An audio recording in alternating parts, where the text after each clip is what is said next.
New York Times opinion columnist Bari Weiss caused a big stir last week when she suddenly resigned from the paper and accused them of being too woke to function. Joining me to talk about this topic is Farron Cousins, editor of the Trial Lawyer magazine. You know, I got to tell you something. I'm on her side on this one. It's just this is becoming so disturbing. I describe the New York Times right now as a scene out of Home Alone. The kids are in charge. Experienced editors and journalists are shamed.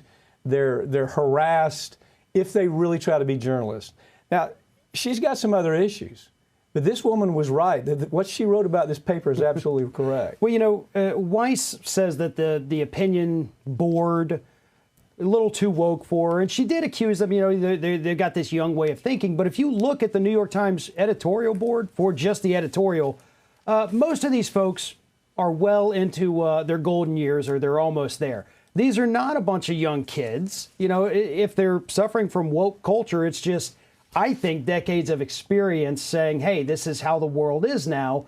And, you know, maybe Ms. Weiss wasn't, you know, evolving enough. But at the same time, the New York Times is garbage. Like, she's right about that. They're a horrible paper. I just disagree with her on the reasons why. It's become total garbage, Farron.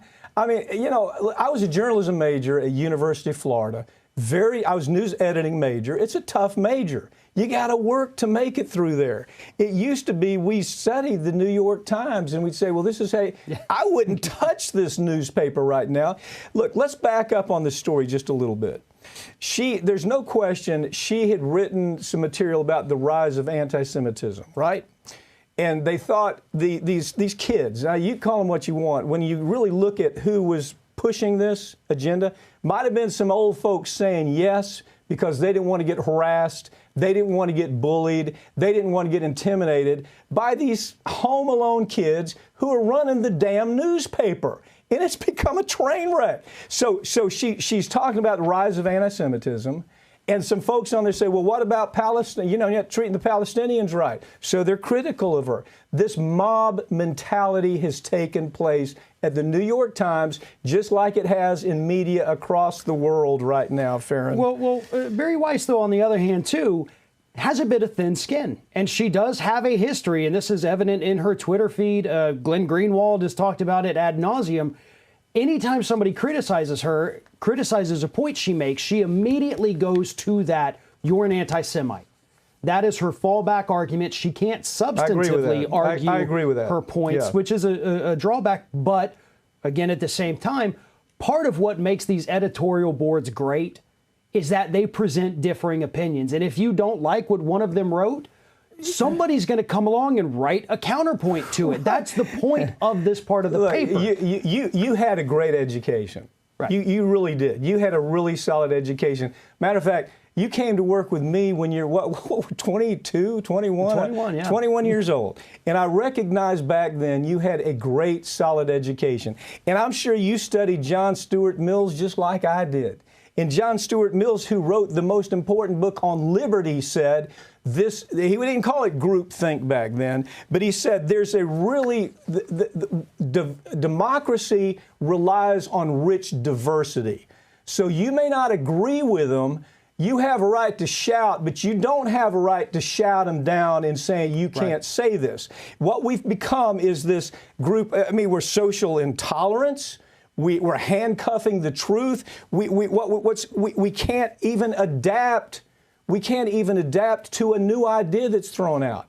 And I saw a great article that I think summed it up. A lot of these kids coming through journalism school, and now they're out, what I call them social media journalists is what they are. That's what, they're social media journalists. And so these social media journalists, a lot of them didn't even study civics. They didn't study constitutional law to even understand the importance of the First Amendment. I mean, you do. You're the exception. You came up with that same generation, man. Right. And I think the best example of that, which actually Bari Weiss talks about, is the recent op-ed in New York Times by Tom Cotton. Tom Cotton puts out this horrendous op-ed, says, let's send the military to take out the protesters. It was horrible. It was absolutely against what this country and Constitution says is okay. But it was important to put it out there. A lot of people on the left, a lot of my friends and colleagues, furious that it was out there. But that's the point of it. It gets people talking, it gets people thinking, and even if you disagree with it, it shows you what those other people are thinking, and to be honest, puts into perspective how extreme some of them can be. And we need that. We're going to stay on this topic a little longer. And here's my take on it. When we get to the point where you have a bunch of intolerant kids who really don't understand the importance of constitutional rights, they don't understand how dangerous it is. Look, maybe they didn't read Animal Farm. Right. Maybe they didn't read it. Maybe they didn't read 1984. Maybe somebody in school never said, here's the dangers with you not permitting somebody to say something even though you disagree with it. And I don't know how you jump through it, man. I'm always fascinated. I keep coming back to you because I'm always fascinated. You came out of it. You know, when you came to work with me, I recognized, well, you know, you call balls and strikes. These kids can't even call balls and strikes. The New York Times has become garbage because we can't read it without suspecting that it's being driven by ideology. Okay? It's ideological trash. It's not news reporting. Right. And look, I disagree with most of what Bari Weiss has had to say. I don't even think she's being forthcoming in why she resigned. I think there's something else there. She is not underprivileged. She charges $50,000 to go out and give a speech. She is not being silenced. But there are legitimate concerns with the New York Times, like we have discussed, because we've discussed the New York Times being trash for years. I mean, it goes back to the Yaz story that they wouldn't print. Oh, exactly. And, you know, like Donald Trump says, the media is horrible. Well, it is, but not for the reasons you say. And that's how I feel with Bari Weiss. Yeah, well, the paper's bad. One other thing, you know, I'm a fan of Glenn Greenwald. Right. I like Glenn Greenwald. I like him, but when I looked at the Lee Fong story, when I saw what they did to Lee Fong, some itty-bitty brain, one of his co-workers with an itty-bitty brain was offended by some nonsense. I read it was nothing. But she was offended about it because it's like these kids grow up with, and they start believing the bumper stickers on back of their car that mom and pop put on the back of their car saying, my kid's really bright, my kid's exceptional. They grow up with that.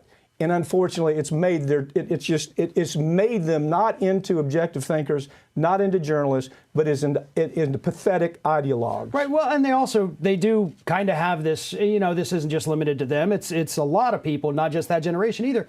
They have an undeserved, an unearned sense of I'm the best at. There is what you do have to earn. Arrogance has to be earned. Yes. And these folks just haven't earned it yet. Yes. A judge last week threw out a proposed settlement for Harvey Weinstein's victims, and thank goodness he did. Yeah. Well, you know, I got to tell you, as you know, I have always fought.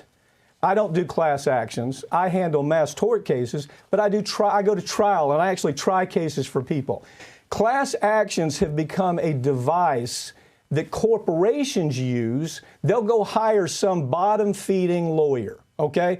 This bottom-feeding lawyer will file a class action, and all the while, they're negotiating with the bottom-feeding lawyer to work out the sweetheart deal. The Weinstein case reminds me a lot of that. Yeah, absolutely. The class action, they wanted to put together $25 million for God knows how many victims of this man, but it also included people who were never technically victimized. You know, if you were a woman and you worked for Harvey Weinstein in any capacity, you suddenly became eligible for this. And by the way, $12 million for Weinstein's lawyers and their legal fee. Yeah, talk about that. That is insane. It's disgusting. It's nauseating. Talk about it. Well, it makes you wonder whose side that lawyer actually was on, because you don't negotiate as part of a class action settlement fees for the other person's attorneys, especially not to the tune of $12 million. Okay. Half the settlement was for him. So the attorneys freaked out because the Weinstein organization declared bankrupt. Okay, we see it all the time. Yeah. But here's how it really works. Just because they go into bankruptcy, into reorganization, doesn't mean that you're not going to have royalties coming in from all of those movies for years and years and years. So there's more money there. And these people have a better shot, honest to God, they have a better shot making a bankruptcy claim that'll be going on for a long time than they would with this deal that they tried to cram down these people's throat. This judge, I really love this judge. What is his name? Alvin Hellerstein. I love this guy. He started asking tough questions. He said, wait a second. First of all, how do you treat a woman who's been raped the same way as somebody who's just been a victim, maybe been verbally abused, but that's different from a rape. Right. And so he starts looking, this is a garbage settlement is what, basically what he said. Yeah, you can't, the whole point of a class is that everybody has a identical or at least very, very similar injury. Right. And there is a world of difference between a rape and somebody who witnessed a woman get verbally harassed. Because that's what some of these were. They weren't even themselves harassed, but they did witness harassment. Those are not the same. And the judge pointed that out very clearly. He said, there are different classes here, but you cannot put them all together. But I think it was a lot of the $12 million for Weinstein and his lawyers that the judge said, this doesn't even make sense. Sometimes, okay, first of all, there are about 100 women involved in all this. This pig, absolute, utter pig, Weinstein, victimized more than 100 women in one way or another. And so this judge, I think, he looks at this agreement and he says, wait a second. This looks an awful lot like it's being driven by the insurance company. It looks like you're willing to cave in because the insurance company is going to pay you whatever the deal is, not the $12 million, but whatever the deal is in addition to that, fees-wise for the lawyers.